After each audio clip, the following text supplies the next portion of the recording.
से कक्षा 7 मेरे छोटे मालिक। पाठ 11। लेखक है रविन्द्रनाथ टैगोर। प्रस्तुत पाठ में एक सेवक की कर्तव्य निष्ठा और उसके त्याग का मार्मिक चित्रण है, जो एक अनहोनी के लिए स्वयं को जिम्मेदार मानकर अपने इकलौते पुत्र एकमात्र सहारे को स्वयं से दूर कर देता है।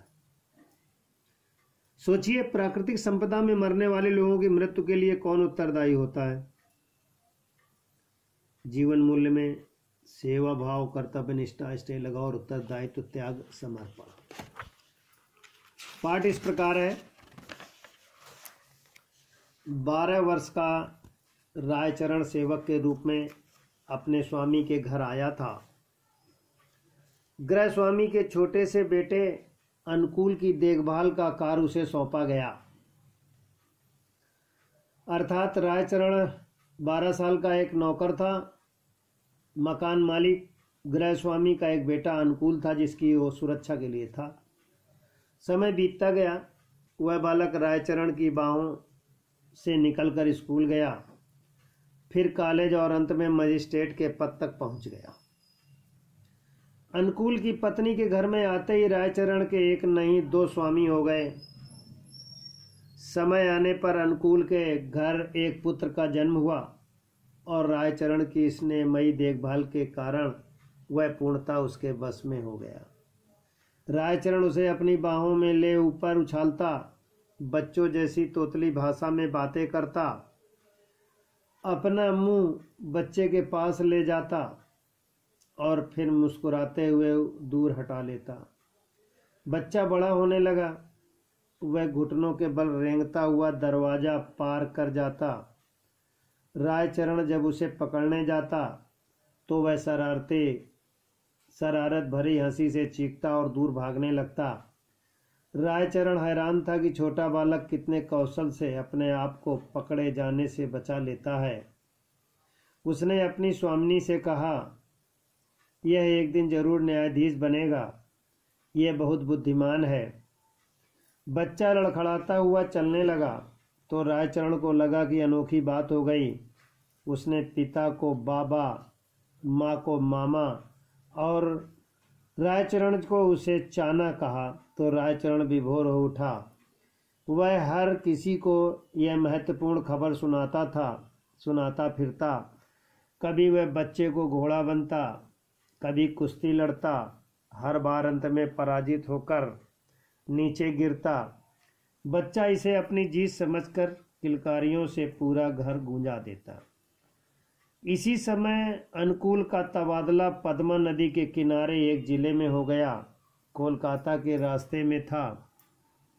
अनुकूल ने बेटे के लिए एक बच्चा गाड़ी, पीले साटन का कोट, सुनहरी लेस वाली टोपी, सोने के कंगन और पाजेब खरीदे। रायचरण जब उसे घुमाने ले जाता तो सब पहना देता और गर्व से फूला न समाता। तभी बरसात का मौसम आया। दिन रात मूसलाधार पानी बरसता। भूखी नदी ने सरपड़ी को तरह मुंह खोला हुआ था।